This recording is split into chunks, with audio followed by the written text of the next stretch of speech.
Et j'aime Stéphane. bien le dire, arrêtons le deux poids deux mesures lorsque ça nous enchante, on met la Bible de côté quand on parle d'autre chose. C'est vrai. Et quand maintenant on veut servir nos intérêts, on voit que la Bible est importante, on Intéressant. ramène la Bible. C'est Ça, c'est, tellement on vrai. joue ce jeu-là à chaque C'est fois, c'est vrai. c'est C'est vrai, très, très Stéphane. malin de notre part.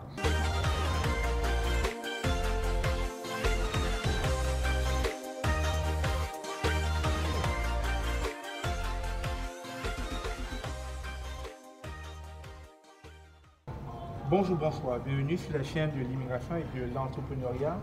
Aujourd'hui, nous recevons Félix Ntiwé, mais avant d'aborder cette thématique qui semble très tabou pour les Africains, est-ce que l'homosexualité est une fatalité pour les Africains? Nous allons déjà brosser la biographie de Félix Ntiwé. Félix Ntiwé est natif du Cameroun. Il réside au Canada depuis septembre 2001, père de deux garçons, 20 et 18 ans. Il vit avec une conjointe d'origine camerounaise. Sur le plan académique, il est titulaire d'un baccalauréat en philosophie. Ensuite, il a fait des études en littérature à l'Université du Québec à Trois-Rivières. Études non achevées à cause des moyens financiers, mais avant, il était le plus jeune auteur littéraire au Cameroun. À l'âge de 15 ans, a édité un pamphlet nommé Le cinéma en lettres, publié en 3 volumes.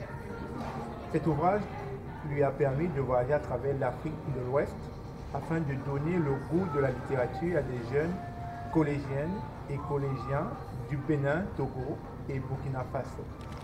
Il va vite se retrouver à Montréal comme concepteur des émissions de télévision pour le compte du Canal Vox, propriété de Vidéotron. Il va concevoir des émissions de télé telles que Jouer la différence, dont l'objectif était de rassembler des communautés ethniques montréalaises autour d'un quiz télé afin de mesurer leur capacité d'intégration. Ensuite, il va également concevoir la cuisine d'ailleurs, dont le but était de parcourir les cuisines du monde à Montréal afin de se délecter des saveurs. Celui lui a permis de côtoyer des artistes et des personnalités politiques comme l'ancien maire de Montréal, Pierre Bourque, qui s'est avéré très important dans la culture des politiques. En 2005, il crée sa première entreprise TPV, Testament par vidéo, mais essuie de nombreuses mises en demeure de la Chambre de notaire du Québec. Il abandonne et crée en 2007 les trompettes à barrette de Rimouski.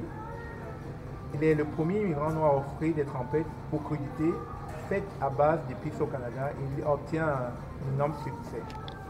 Ce qui va lui valoir le prix décerné par la Chambre de commerce de la Rive-Sud, comme celui de l'entrepreneur de l'année 2014. En 2019, c'est la faillite. Félix Ntiwé a multiplié certaines ententes qui ont attiré des convoitises et il perd son entreprise au profit de son sous-traitant. Cet incident malheureux va lui faire perdre tout. Il va se relancer la même année avec l'aide de son réseau des gens d'affaires. Il a mis et prendre une entente avec ses créanciers en créant les trempettes et vinaigrettes du Lion. En 2020, le Covid-19 va encore venir secouer l'entrepreneur qui va mettre son entreprise en pause pour se relancer en 2021 sous le nom de Trempette du Lion et le succès est enfin au rendez-vous. Sur le plan personnel, Félix Ntiwé est un autodidacte, chercheur à temps plein, homme de lettres et de culture. Il est mordu pour la connaissance et veut rompre avec l'ignorance. Égyptologue à ses heures perdues, il est un ardent défenseur des connaissances africaines antiques, surnommé Afro-rebelle pour ses prises de position qui tranchent avec le conservatisme religieux. Félix Ntiwé ne laisse personne indifférent dans la divulgation des connaissances. Il aime expliquer le présent par le passé car selon lui, c'est l'absence de notre passé qui rend l'Africain ignorant. Sinon, nous avons de quoi être fiers de nos ancêtres et de notre passé malgré les épisodes tristes sur les envahisseurs. Grand féministe, il défend la liberté des femmes d'agir, il défend le droit des homosexuels et toutes les causes qui très souvent ne sont pas toujours favorables ou populaires en Afrique. Félix Ntiwé est un pragmatique dont les arguments sont toujours documentés par des scientifiques ou des sociologues. Il ne verse pas dans le suivisme moutonnier et c'est un anti-religieux. Alors, sans plus tarder, nous allons accueillir sur cette chaîne Félix Ntiwé qui va bien nous partager ce qu'il entend par l'homosexualité. Alors, Félix. Salut Stéphane. Comment vas-tu? Très bien et toi? Super, super. Merci de m'inviter sur cette chaîne une fois de plus, ça fait plaisir. C'est moi qui te remercie d'être venu et j'ai pris le temps de brosser ton portrait, mais Ouais. vraiment, tu as fait pas mal de choses. Hein. Sans oublier que je fais de la musique. Ah oui, ça, on ne l'a pas précisé. Tu es aussi un artiste. En tout cas, mais merci d'être venu. Je suis présentement à Montréal. Je suis dans son coin, à Longueuil. Et donc, nous allons débuter, nous allons aller tout droit dans le vif de ce sujet. Il sera question de se poser la question, est-ce que l'homosexualité est une fatalité pour les Africains? Surtout que dans nos mœurs, lorsqu'on a un homosexuel dans la famille, c'est mal vu et c'est comme une honte sociale. Et dans certains pays, ils sont brûlés. Carrément, on va se dire la vérité. Et donc, aujourd'hui, Félix veut déconstruire cela. Il veut expliquer mieux le concept pour que beaucoup de personnes comprennent que l'homosexualité n'est pas une fatalité, n'est pas une maladie, n'est pas un fléau, que c'est humain avant tout. Sans plus tarder, nous allons rentrer dans le vif du sujet avec l'origine de l'homosexualité. Alors Félix, d'où vient l'homosexualité? En fait, merci d'abord Stéphane, et puis c'est très bien d'avoir précisé qu'il y a des gens qui meurent, en effet, qui meurent pour ça. Alors, il est clair que moi, j'arrive dans le monde en 1977, moi j'ai 44 ans, donc c'est clair que l'homosexualité a été documentée, donc il y a une panoplie de textes, de littérature là-dessus, ce qui nous permet aujourd'hui d'en savoir un peu plus. Donc ce qu'on sait de l'homosexualité, si je me fie bien sûr à ce sociologue camerounais qui s'appelle Charles Gouébéogo, eh bien Charles, c'est un sociologue qui a pu vraiment faire une énorme documentation, il y a aussi bien sûr la documentation par les sociologues français, les sociologues canadiens. Et moi, j'ai compris que l'homosexualité, en fait, existe depuis le jour 1 de l'humanité. Okay. Donc, il est aussi vieux que la Terre. Okay. C'est pour répondre à ta question. mais pourquoi? C'est bizarre parce que nous avons grandi dans une société où, déjà, sur le plan biblique, c'était rejeté. Et autour de nous, on n'en parlait pas. C'était vraiment tabou. Et quand on entendait l'homosexualité, ça venait toujours de l'Occident, c'était beaucoup plus les Blancs qui le pratiquaient. Donc, ne penses-tu pas que, plus ou moins, c'est importé? Ben non, mais pas du tout, mon cher Stéphane. On ne peut pas importer l'homosexualité. Toi et moi, nous sommes des Noirs de peau. Hein. Les premiers humains, ils viennent où? Ils viennent de la vallée du Nil. Voilà. Donc la première humanité part de l'Afrique. L'essence même du monde, c'est-à-dire l'Afrique donne naissance à l'humanité. Alors, donc, il est clair, Stéphane, que les premières relations sexuelles sont aussi en Afrique. Donc, les premiers humains sont là. Les premiers incestes partent de l'Afrique quand même aussi. Donc, il est clair que si le premier homme fait un enfant, puis qu'il faut qu'il se multiplie, il a bien fallu que les frères aient des relations avec leurs sœurs. Alors, à un moment donné, ben, Stéphane, c'est tout à fait normal et logique que les premières personnes à explorer tous les orifices qu'il y a sur notre corps soient des Africains. Alors, et même, je veux m'aller plus loin, quand tu dis que ça a été importé par les Blancs, c'est totalement, je te dirais que ça, c'est une légende urbaine, parce que, en fait, l'homosexualité, par exemple, pour prendre le cas du Cameroun, elle est interdite en 1975 par le président Amadou Ahidjo. Okay. Donc, ça veut dire que jusqu'en 1974, tu étais homosexuel au Cameroun sans problème. Donc, quand on parle que les Blancs importaient l'homosexualité, s'il avait vraiment importé, ben, il l'aurait importé bien avant 1975. Donc, cela veut dire que les Noirs avant, parce que l'Afrique noire, si on prend l'Égypte, elle a 14 000 ans. Hein, si on prend la Chine qui a 4000 ans. Donc, j'ai dit, quand les Occidentaux arrivent, ils arrivent quand les Noirs ont déjà construit le monde. Ils arrivent quand les Noirs ont déjà fait de la science, quand les Noirs ont déjà fait de la technologie, les Noirs ont fait de l'architecture, les Noirs ont fait de la médecine. Donc, ils ne nous apprennent rien, ils n'apprennent rien à nos ancêtres. Donc, la question de l'homosexualité, elle est déjà installée, instaurée. Et pire encore, si tu vas mieux encore, pardon, papier, mais mieux, les sociétés africaines n'ont jamais banni l'homosexualité dans la littérature qu'on a retrouvée. Jamais. Elle a existé avec les pharaons, avec les Égyptiens, chez les Camerounais, dans les peuples Bafia. Je pourrais même t'en nommer beaucoup de peuples. Chez les peuples Bafia, par exemple, l'homosexualité existe depuis longtemps. Chez les Aoussa, on pourra en développer. Mais ce que je veux dire, c'est que le concept, pourquoi penses-tu que les gens pensent que c'est l'Occident? En fait, c'est un président africain qui lançait la bombe, qui lançait ce pavé dans la mare. Okay. Il s'appelle Yoweri Museveni, le président ougandais. Okay. C'est très drôle parce qu'en Ouganda, il y a les peuples Kimbadas, okay, et un peuple qui s'appelle les Weweri, okay, qui pratiquent l'homosexualité depuis la nuit des temps. Les Kimbadas sont polis, c'est un peu comme les Bamileke en Ouganda, okay, mais les Kimbadas sont des Ougandais. Alors le président ougandais, comment il peut se permettre de dire que l'homosexualité vient des Blancs alors que dans son propre pays, il a des ethnies qui pratiquent l'homosexualité? Alors qu'est-ce qui s'est passé? C'est qu'en fait, vers les années 90, le FMI, la Banque mondiale, décide que désormais, les pays africains devraient respecter les droits de l'homme pour avoir droit du financement. et que les dictatures empêchent les gens de pouvoir s'exhiber et de pouvoir s'émanciper financièrement. Regarde par exemple les grands couturiers français comme les Dior, tous les grands couturiers, tous les grands parfumiers français, ils sont homosexuels. Donc dans la mentalité du blanc, ils se disent que si vous empêchez certaines personnes dans votre société de se développer, ben, sur le plan économique, on va perdre du génie. Ça se peut que Félix Nthioué soit un homosexuel, mais vous allez perdre le talent d'un artiste. Vous allez peut-être perdre le talent d'un entrepreneur parce qu'il n'a pas accès au financement à cause de son homosexualité. Donc si désormais, parce qu'il est homosexuel, parce que c'est une femme, parce que c'est une infime, parce que c'est quelqu'un qui est dans une religion, pour toutes sortes de raisons, si vous refusez si vous ne respectez pas les droits des humains, ben prochainement, nous ne vous donnerons plus de financement. Alors, le président ougandais, Yoweri Museveni, il revient en Afrique et qu'est-ce qu'il dit aux médias? Eh bien, le Fonds monétaire international nous impose l'homosexualité à condition qu'il nous donne de l'argent. Donc, c'est quand il lance ce pavé dans la mare que c'est récupéré par beaucoup de journalistes très afrocentristes et qui commencent donc à balancer cela. Donc, c'est de là que part cette rumeur qui veut que l'homosexualité soit imposée par les Blancs.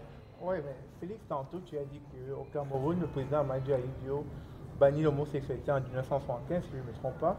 Mais si on rentre dans les périodes de l'esclavage, je pense que l'esclavage, c'est beaucoup plus bien avant. En fait. Oui, des années 1400, oui. Voilà, et si on rentre dans la période de l'esclavage, on sait que les missionnaires sont arrivés chez nous avec des Bibles. Exactement. Ils ont commencé à nous éduquer un peu à la religion. Exactement. Et donc, dans cette religion, déjà, on peut lire dans les textes que l'homosexualité est bannie. Exactement. Donc, mais comment se fait-il que, si déjà dans les textes, l'homosexualité était bannie, aujourd'hui, tu voudrais nous faire croire que les Africains le pratiquaient déjà. Surtout que même dans les textes bibliques, aujourd'hui, les Africains qui ont été éduqués à suivre la religion ne se reconnaissent pas dans l'homosexualité. Oui, mais c'est parce que l'homosexualité, la Bible arrive après, Stéphane. Avant la Bible, il y a des humains. Il y a des gens en Afrique. Le christianisme est né en 2000 ans, il y a 2000 ans. Okay. Donc, avant 2000 ans, nos ancêtres vivaient déjà. Et ils étaient déjà homosexuels pour ce qu'ils étaient. L'islam arrive par la suite, n'est-ce pas, en 600 quelque chose. Donc, il y a 1400, il y a 1500 ans aujourd'hui que l'islam est. Non, l'islam aussi arrive à son interdiction. Donc, Lévitique, pour revenir à l'interdiction, Lévitique 18.5 dit que c'est une abomination que des hommes qui couchent ensemble. Mais évidemment, quand Lévitique écrit ce texte-là, ben, les gens le sont déjà. Okay. Alors, donc, quand ils arrivent en Afrique dans les années, comme tu dis, dans les années 1400, bien évidemment, c'est écrit dans le texte. Et puis, n'oublie pas, on est dans l'Ancien Testament, on n'est pas dans le Nouveau Testament. C'est comme si tu me disais, Félix, il y a un gars qui a commis un crime, il va falloir qu'on utilise la peine de mort. Mais je te dis, Stéphane, la peine de mort, c'est dans l'Ancien Testament. On ne peut plus aujourd'hui. Aujourd'hui, il va faire la prison à vie. Donc, on ne peut pas donc justifier une interdiction de ce qu'ils appellent à l'époque un fléau par un Ancien Testament. Aussi, il faut bien le reconnaître, à l'époque, bien sûr, les scientifiques ne comprenaient pas ce qui arrivait aux gens. Ils se disaient que les gens sont malades. Donc, l'homosexualité aussi a été mise dans une case maladie mentale, bien évidemment aussi, parce qu'il fallait trouver des traitements. Donc, il y a toutes sortes de traitements pour se rendre compte que finalement, même dans la nature, même dans le monde animal, l'homosexualité, ça en fait partie de la vie. Alors, donc, lorsque le président Amadou Ahidjo décide, bien sûr, en 1975, qui met une loi, mais ce n'est pas tant le président Amadou Ahidjo, c'est beaucoup plus l'Église catholique et l'islam qui imposent cela parce que ça devient un code de conduite. Et bien évidemment, avant que les pays ne créent des lois, des règles, qu'est-ce qui régissait le monde à ce moment-là? C'était les religions. Okay. Mais dans les sociétés africaines, ce n'était pas les religions. C'était, n'est-ce pas, on était beaucoup plus dans les royaumes, dans les empires, voilà. Donc, sauf que chez nous, en Afrique, je tiens à insister parce que je suis africain. Je ne peux parler de l'homosexualité que dans le prisme, que dans le paradigme africain. Mais chez nous, en Afrique, jamais aucune loi n'a été retrouvée dans laquelle l'homosexualité est sanctionnée. Donc, si aujourd'hui les Africains commencent à devenir donc des pourfendeurs de l'homosexualité et qu'ils sont là, qu'ils sont enragés, c'est bien parce qu'ils sont devenus religieux. Alors, si je comprends bien ton explication, Félix, 2 poids 2 mesures, c'est-à-dire quand on parle de panafricanisme, on se revendique comme étant, c'est-à-dire le premier continent où la vie est née, c'est-à-dire l'Égypte ancienne. Et donc, si c'est le continent africain, c'est là où la vie est partie, le premier humain, etc., ça veut dire que l'homosexualité aussi est née là-bas. Voilà, logique. Okay. Logique, Stéphane. OK. Et donc, après, avec les différentes lois qui sont nées, religieuses, etc., qui ont commencé à bannir l'homosexualité. Exactement. Mais c'était déjà africain. C'était déjà. Si on parle du fait que les premiers humains sont arrivés sur le continent africain. Bravo, Stéphane. Tu l'as compris. Alors, ça m'a pris du temps, mais c'est exactement cela. Mais néanmoins, je suis quand même un peu perplexe à l'idée que ceux-là qui se revendiquent chrétiens au Dieu, qui sont dans la chrétienté, qui ne veulent pas chanceler leur foi, lorsqu'ils se retrouvent homosexuels, comment, selon toi, vont-ils réagir face à ces sociétés et face à la Bible même? Et je te dirais que c'est une très bonne question parce que tu vois, il y a une grosse hypocrisie chez les chrétiens. D'abord, premièrement, même au sein du clergé, au sein même de l'Église catholique, au sein du Vatican, tu as pu remarquer tous les scandales qu'on a reçus ces 20 dernières années, hein, depuis les attentats du 11 septembre. On a une panoplie comme cela, des dénonciations, n'est-ce pas, des prêtres pédophiles et des prêtres homosexuels, l'homosexualité. Bien évidemment, avant même d'en arriver plus loin, Stéphane, il aurait fallu que je définisse les deux types d'homosexualité. Okay. Il existe deux types d'homosexualité, Stéphane. Il y a l'homosexualité identitaire et l'homosexualité situationnelle. L'homosexualité identité, Stéphane, c'est vraiment la personne que toi et moi on va voir qui est totalement efféminée, qui est totalement maniérée, maquillée, qui vraiment est un homme, mais qui se comporte totalement comme une femme, sans être forcément genré. Parce que ça aussi, c'est un autre truc. Alors, cette personne-là, il est homosexuel dans son identité, dans ses gènes. Comme par exemple, chez les Haoussa en Afrique, par exemple, chez les Haoussa, il y a chez certains hommes qu'on appelle les zébés. Alors, ces zébés-là sont des hommes qui ont des petits pénis et qui sont totalement impuissants. Eh bien, ces hommes-là, eh bien, ils sont homosexuels naturellement. Donc, même leurs parents, en les voyant, savent très bien que lui, là, il va juste satisfaire parce qu'il ne peut pas passer sa vie tout seul sans avoir des relations sexuelles. Donc, lui, il va devenir la femme pour les hommes. Okay. Et c'est accepté. Imagine-toi bien, on est chez les Haoussa. Les Haoussa, c'est un quart de la population africaine. Ils sont majoritairement au Nigeria, au nord du Cameroun également. Et ensuite, il y a ce qu'on appelle l'homosexualité situationnelle. L'homosexualité situationnelle, c'est l'homosexualité qui est due à la ségrégation. C'est-à-dire que si toi et moi, on décide qu'on sépare les garçons et les femmes, il est clair que si on dit qu'ils ne vont pas se voir avant l'âge de 18 ans, ben Stéphane, ça va créer des amusements et des jeux. En ce moment-là, ces enfants et ces garçons et ces filles vont de chaque côté créer une situation sexuelle où ils ont envie d'avoir du plaisir. Donc cette homosexualité situationnelle est née des ségrégations. On va le voir beaucoup dans les harems des femmes dans les pays arabes. Donc, quand les hommes s'en vont, les femmes sont gardées par les domestiques et les esclaves. Et les femmes, entre elles, vont s'adonner à du plaisir sexuel. On va le voir également chez les Bafia au Cameroun. L'expression adjikeleton chez les Bafia veut dire ces garçons qui aiment le sexe anal. Donc, ils vont pouvoir s'amuser entre eux pour avoir du plaisir. On va le voir chez les Kimbadas. On va le voir également en Somalie. Donc, l'homosexualité situationnelle a été beaucoup... Je vais renchérir, hein. Je te voilà. Pas que dans certaines tribus, pour préserver la femme dans sa virginité, bravo, il fallait que, voilà, bravo. On la pénètre par l'anal. Et voilà. Que, voilà. On ne sache pas que voilà. Bravo. Et surtout, et ça c'est très maghrébin, donc c'est beaucoup plus en Afrique du Nord qu'on retrouve cela. Et voilà, tu as tout compris. Donc, alors en définissant ces deux homosexualités, bon, il y a aussi une dernière homosexualité, on appelle l'homosexualité des rites initiatiques, comme par exemple chez les Bétis et chez les Bassas. Il y a une danse qu'on appelle le Ko chez les Bassas. C'est une danse où on va aller interpeller les dieux pour la fertilité de la femme, pour les semences, pour les récoltes, pour que les hommes aillent chercher du gibier et qu'ils trouvent le gibier. Et ces femmes-là vont être enfermées dans une chambre où elles vont s'adonner à des attouchements sexuels sans pénétration vraiment, mais elles sont juste nues, elles se touchent entre elles. Donc tu vois bien que la question de l'homosexualité, même chez nous les Noirs, j'ai même envie de dire, nous les Noirs, ben, on est très touchés, on est très sensuels à ces choses-là. C'est la religion qui vient maintenant nous faire comprendre, l'homme blanc, parce qu'on dit, c'est venu par l'homme blanc, non, c'est l'homme blanc qui vient nous dire, eh bien, ces choses-là, vous ne devez pas le faire. Mais on a envie de lui dire, mais de quoi tu te mêles, mon grand, ça ne te regarde pas là. Puis les peuples ont même, et c'est même encore très intéressant parce que chez les Bangalas, d'accord, c'est un peuple qui s'appelle comme cela. C'est un peu ça s'appelle comme ça. Les Bangalas, on les trouve au nord du Congo, au nord du Congo. Eh bien, eux, tu leur dis Bangala, puis les Camerounais parfois disent Bangala, parce qu'on voit un pénis. C'est parce que ces gens, en effet, ils marchaient de pénis, n'est-ce pas, à l'air libre. Okay. Et les Bangalas, donc, ça donnait l'homosexualité parce que, bien évidemment, comme ils se baladaient, s'ils trouvaient donc, ils étaient beaucoup plus des commerçants, puis ils partaient, les hommes entre eux, les femmes entre eux. Et quand ils arrivaient dans le trajet, ben, ils pouvaient comme cela se dénuder. Et celui qui se dénudait, ben, il laissait libre cours à une interprétation d'une envie, d'une sollicitation sexuelle, et il retrouvait ainsi son partenaire. Donc, tu vois bien que dans notre propre culture, que aujourd'hui nous sommes en train de dire c'est des affaires des Blancs, c'est des affaires des Blancs, nous vivions confortablement. Et je vais même finir pour dire qu'il y a un autre peuple encore qui est encore plus intéressant au Kenya, le peuple Maasai. Okay. Ben, un homosexuel là-bas s'appelle Sipolio. Mais on va les Maasai toujours faire ça. Eh bien, un Sipolio, eh bien, quand il était homosexuel, il était considéré comme un prêtre. On venait chercher des conseils auprès de cet homme. Si Shakiro prend sa caméra au Cameroun pour dire qu'il a des conseils à donner, qui va l'écouter? Mais pourtant, on retourne dans le passé. C'était un prêtre. Si tu vas en Côte d'Ivoire et le Ghana chez les Akans, ben, c'était encore grave là-bas. Tous les hommes qui étaient homosexuels se maquillaient en femmes, étaient même souvent plus jolis que des femmes et étaient intéressés par des hommes plus riches qui les prenaient et qui les mettaient chez eux. Et ils ont même trouvé un moyen pour que ces gens-là deviennent même héritiers, puis même succéder à certains riches.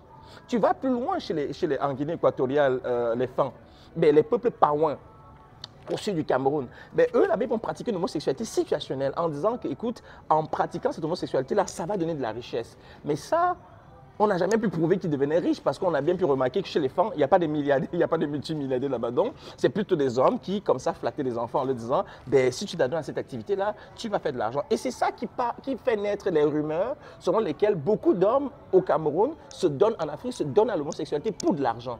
Donc, tu comprends que dans l'homosexualité, il y a l'identité et il y a le situationnel. Et le situationnel l'emporte beaucoup et est beaucoup plus médiatisé que le vrai homosexuel identitaire. Ok, mais ne penses-tu pas que malheureusement, à cause de son incompréhension, on l'a juste dévié en fait, cette pratique? Parce que comme tu le dis si bien, il y a des personnes qui sont nées comme ça et c'est pas voulu, mais situationnel, on a tellement usé de cela que c'est devenu une déviance dans nos sociétés et qu'à un moment donné, on arrive à se retrouver qu'on le traite comme étant quelque chose de très mauvais, de très mal, exactement. Ouais. Surtout même que scientifiquement, les sexologues le prouvent, Stéphane, qu'il y a certaines personnes qui ressentent du plaisir directement, n'est-ce pas, dans leur anal. Donc, ils ont comme cette zone érogène qui se retrouve là-bas. C'est-à-dire, nous, les hommes normaux, bon, nous, ça va être le gland, mais eux, non, ils ne ressentent rien sur le gland. D'ailleurs, quand ils sont homosexuels, comme tu le dis, ils sont totalement tout petits, là. Bien sûr, on sait bien qu'il y a aussi des homosexuels, qui sont plus membrés, n'est-ce pas, qui vont aller. Mais le fait que les gens vivent dans la misère, vivent dans la pauvreté, et que certaines personnes, ça donne à du tourisme sexuel, certains occidentaux qui peut-être vont aller dans des pays du Sud, donner de l'argent pour essayer d'appâter des enfants. C'est clair que malheureusement, ça existe, il faut le dénoncer. Ça, c'est une dérive dérive sociétale, mais ça ne justifie pas que ces gens-là, parce qu'ils le font, ben, ils ne le sont pas. Il y a des vrais homosexuels aussi qui se lancent dans la prostitution. Et la misère, Stéphane, est à l'origine de tous les maux que tu vois par la suite. Mais sinon, l'homosexualité en soi n'est pas une dérive. C'est un fait normal de vie dont il faut préserver la vie de ces personnes-là parce qu'elles sont minoritaires, elles n'ont pas un impact sur la population, quoi même que, comme disait quelqu'un, au contraire, mais les homosexuels font que ça fait baisser un tout petit peu même le taux de natalité. Et puis, n'oublie pas, Stéphane, les homosexuels ne se refont pas. C'est toi et moi qui faisons les homosexuels. Tu es papa, moi je suis papa. Fait que c'est nous qui mettons au monde des gens qui sont susceptibles de devenir des homosexuels. Fait qu'on ne tape pas sur les bonnes personnes. Parce qu'il fallait vraiment taper sur les gens, il faudrait taper sur Félix Stéphane parce que vous faites des enfants. Alors, mais à voir tout ce que tu viens de dire, tu as vraiment pris le temps de chercher et de nous amener surtout des preuves palpables, des preuves intéressantes qui permettront aux gens de voir l'homosexualité différemment. Alors, ne penses-tu pas que nous sommes trop ignorants face à ce truc-là? Définitivement. Vraiment, je te dirais que la plus grosse déception que nous avons, Stéphane, c'est l'ignorance. Vraiment, beaucoup, nous, Africains, moi, j'ai été le premier ignorant face à cela. Je pars d'un Cameroun, j'ai 24 ans, j'ai été baptisé, j'ai fait tout ce qu'il fallait faire. J'ai étudié au collège Afré-Saké, qui est un collège missionnaire protestant au Cameroun, à Douala. Donc j'arrive ici aussi avec un tout petit peu ces velléités opposées, n'est-ce pas, à toute forme d'accouplement ou bien de couple de personnes, si ce n'est pas, parce qu'on fonctionne, on est binaire, hein, homme ou femme, hein, chacun son binôme. Donc on ne voudrait pas voir un autre homme avec un autre homme. Alors moi, j'ai mon premier propriétaire ici à l'université, qui était M. Jean Roy, qui était homosexuel. J'ai rencontré une conjointe dont le fils était super efféminé. Et j'ai eu la chance d'avoir des employés homosexuels. J'ai eu un chauffeur homosexuel. Donc ça m'a permis, Stéphane, finalement, de m'ouvrir, en fait, de comprendre leur réalité. Et de me rendre compte qu'en fait, Stéphane, regarde bien dans les médias, hein, écoute toutes les nouvelles les plus scandaleuses dans le monde, là. C'est rare que tu entends que les homosexuels sont là-dedans. Hein. C'est des gens tranquilles, c'est des gens dans leur monde, ces gens dans leur assiette. Et Stéphane, les plus grands couturiers de ce monde, les plus grands chefs cuisiniers, les plus grands parfumiers, Stéphane, ce sont des homosexuels. Tu t'imagines un seul instant sans homosexuel, tu n'aurais pas un si beau vêtement de trucs. Non, ce que je veux dire par là, c'est que oui, l'ignorance des Africains, et pas seulement des Africains, bien sûr, des gens en général, face à cela, le fait que les gens ne vont pas chercher l'information, le fait que les gens ne veulent même pas côtoyer un homosexuel. Si tu ne côtoies pas un homosexuel, comment sauras-tu sa réalité? C'est la même chose comme les Blancs qui sont racistes et qui détestent les Noirs. Ils ne veulent même pas côtoyer un Noir, ils ne veulent même pas discuter avec un Noir, mais ils t'haïssent pour ta couleur de peau que tu ne peux même pas changer. Si en gros tu pouvais changer, même si tu fais une danse en comment, on va bien voir que tu es noir. Tout le monde sait que Michael Jackson est noir, malgré le fait qu'il est mort blanc. Il est mort blanc, ouais. Mais c'est vraiment une gangrène, cette ignorance, parce que ça ne touche pas que les homosexuels, ça touche le racisme, ça touche dans l'homophobie, Et dans voilà. ce que tu veux là. Et Mais qu'est-ce qu'on peut faire pour établir justement cette vérité-là? Parce que l'ignorance, c'est l'absence de vérité en fait. bien sûr. Ben, premièrement, ce que tu fais, c'est génial avec immigration et entrepreneuriat. Ce que tu fais, c'est que tu donnes déjà la parole à tes frères camerounais, africains, qui peuvent parler à d'autres Africains pour qu'ils comprennent que voilà, le problème ne vient pas des Blancs, il ne faut pas exagérer. Lorsque l'homme blanc, on sait que la sociologie de l'homme blanc et de l'homme noir, et la psychologie, pardon, n'est pas pareille. Chez le blanc, quand il y a un problème, on en parle. Le problème avec les noirs, c'est que c'est tabou. On n'en parle pas. L'absence de la parole, l'absence de communication, l'absence de connaissances crée donc une désinformation. Et comme les croyances emportent beaucoup chez nous, bien évidemment, la croyance va dominer. Donc voilà pourquoi il faut continuer de faire ce que tu fais, sensibiliser, inviter des sociologues, inviter des gens qui portent l'information à la divulguer. Parce qu'il ne faudrait pas qu'un parent qui nous regarde se rende compte que son enfant est bizarre, différent depuis un certain temps. Et qui se dit, mais qu'est-ce qui t'arrive? Peut-être que l'enfant a envie de lui dire, papa, j'ai peut-être des choses qui se passent dans moi, et que le papa n'est pas assez attentif. Et si le papa est un papa religieux, l'enfant ne va pas aller vers lui. Fait qu'il faut quand même, Stéphane, que les hommes qui nous écoutent ou les femmes qui nous écoutent puissent questionner leurs enfants. Moi, j'ai la chance d'avoir des conjointes québécoises. J'ai pu voir dans leur façon de fonctionner qu'ils posent des questions aux enfants. Tu sais, elle demande à son enfant à 6 ans, t'aimes-tu les garçons ou t'aimes les filles? T'as-tu une copine? Déjà là, tu commences à voir les tendances pour ton fils. Et si tu vois que ton fils a peut-être des préférences pour les garçons ou des préférences pour les filles alors qu'il est une fille, ou une préférence pour les garçons alors qu'il est un garçon, mais comme parent, il ne faut pas que tu fasses le diable est rentré dans la maison.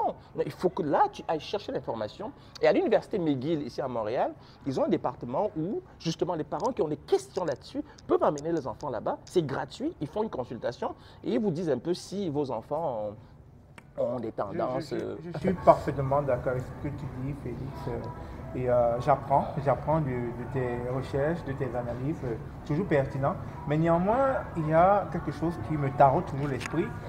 C'est, comme on a dit tantôt, l'Afrique est le berceau de l'humanité. C'est là que la première vie a commencé. Que tout part. Voilà.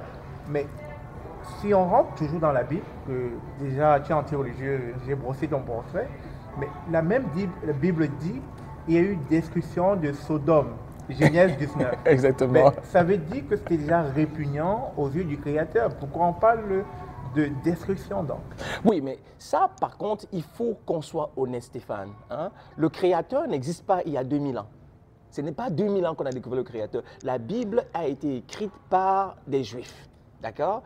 Et elle a été écrite il y a 2000 ans. C'est ce que la science nous dit. Mais Stéphane, le monde a plus que 2000 ans. Donc, le Créateur ne peut pas intervenir il y a 2000 ans. Il n'y a pas un créateur. Je dis, il ne faut pas prendre la Bible comme une ressource, n'est-ce pas, d'information objective, mon cher Stéphane. Si, dans ce qui est écrit dans la Bible, Stéphane, on est beaucoup plus dans la mythologie, on est dans l'imaginaire, on est dans la construction d'un monde selon les yeux de ceux qui écrivent. Alors, bien évidemment, quand ils écrivent cela, je suis tout à fait un peu en accord avec eux qui disent « Ah, ben tiens, tu sais quoi, un homme, ça ne va pas ensemble. » Je trouve que c'est logique de le dire. Tu sais, ça se dit logiquement « Ah, une femme. » Pourquoi? Parce qu'on pense à la procréation. Parce qu'on pense aussi à l'amour. On dit, ah, comment tu es un garçon, tu ne vas pas découvrir les joies d'une belle poitrine de femme, des belles fesses rondes. Il faut que tu jouisses de ça. Donc, mais ça, c'est ce qu'on veut, c'est ce qu'on appelle l'idéal. Mais ce n'est pas ça la vie. C'est comme si tu disais, moi, je veux un pommier qui me donne que des pommes jaunes et je ne voudrais jamais avoir une pomme rouge ou je ne voudrais pas avoir des pommes, je ne sais pas moi, qui sortent en siamois, mais tu vas avoir toutes sortes de pommes sur ton pommier. Donc, cette perfection que les hommes recherchent, qui dans la Bible, elle n'existe pas, malheureusement. Puisque même les porteurs de Bible ne le sont pas. Alors donc, il ne faut pas prendre les textes bibliques comme référence, Stéphane, ce serait tellement erroné et tu sors du débat parce qu'à ce moment-là, tu n'es plus objectif. Alors là, j'apprends avec toi tout le temps. Alors, j'ai une question, comme j'aime bien les garder à la fin. Cette question est peu fatidique. Si demain ton enfant devenait homosexuel, comment réagirais-tu? Ah ben ça, c'est une très belle question, Stéphane. C'est la question, voilà, je dirais même, c'est même une question parfois même fataliste, tu sais. Bien évidemment, c'est une question. J'ai déjà fait ce cheminement. Moi, j'ai 2 garçons de 20 et de 18 ans. Junior et Cameron. Alors, Junior, j'ai pu très tôt commencer à poser des questions. Est-ce que t'es les filles? Est-ce que t'es les garçons? Junior, il adore, il est comme son père, il adore les filles. Cameron, lui, j'ai commencé à poser des questions. Est-ce que t'es les filles? Lui, il commençait à... Ces choses-là, il n'a pas d'intérêt, n'a pas d'intérêt. Ah, puis il y a 2 ans, il m'a présenté sa première copine. J'ai dit, bon, alors si mes garçons m'avaient plutôt dit qu'ils aiment les garçons, moi, j'ai la chance d'être un parent alerte, n'est-ce pas? Ouais. J'ai cette chance-là, Stéphane, d'aller chercher l'information. Il est clair que la première réaction que j'aurai, c'est un choc, bien évidemment, comme une négation. D'abord de dire, attends, c'est pas possible. C'est sûr que oui, je vais quand même nager dans le déni à un moment donné quand même. Je me dis, mais qu'est-ce qui ne va pas? Je ne pourrais pas te dire, je fais, alléluia, mon fils est gay. Non, non, non, je serais quand même, parce que je ne suis pas homosexuel, donc forcément je me dirais, mais ça sort d'où? Pourquoi? Mais qu'est-ce qui s'est passé? Mais après, je dois l'accepter. Je dois l'accepter. Et pour l'accepter, il faut que j'appelle mon fils et que j'ai une conversation avec lui.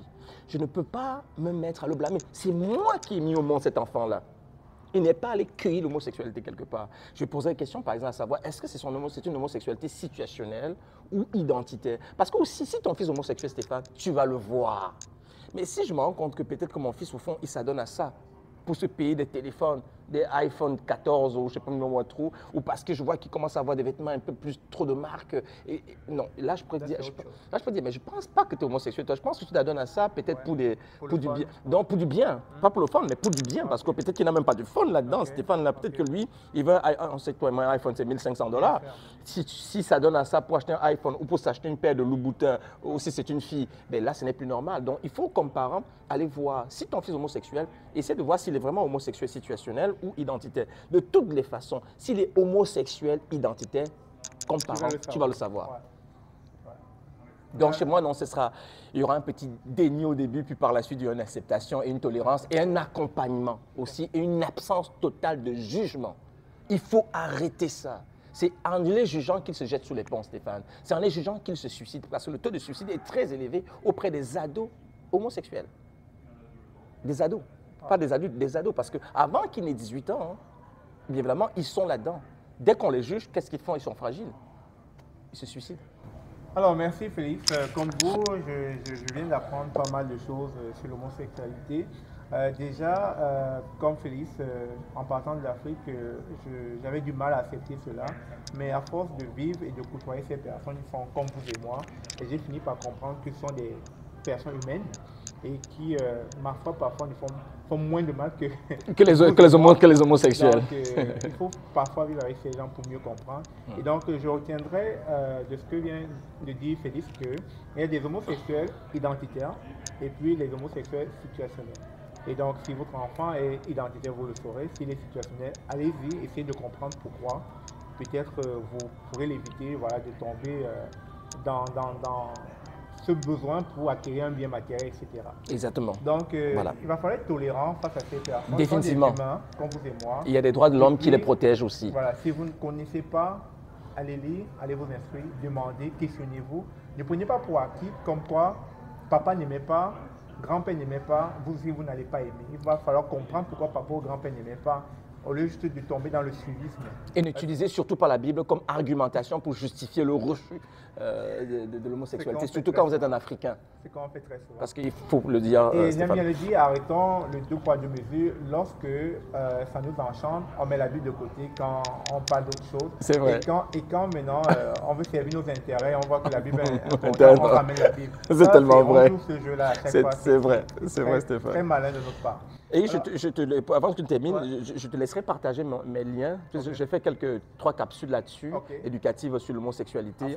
Oui, Afro-Rebelle. Okay, je mettrai les liens comme ça, ils vont aller au moins prendre le temps. Ils vont voir comment ça se dit, dans quelle langue ça se dit, quels sont les peuples en Afrique qui s'en donnaient, depuis combien de temps et pourquoi. J'ai bien expliqué tout ça et tout ce travail, honnêtement, je ne l'ai pas fait seul. Je l'ai fait surtout avec l'aide de ce sociologue camerounais, Charles Gouébéogo, que je remercie beaucoup par toute la documentation qu'il a mis en ligne pour nous aider. Super, super.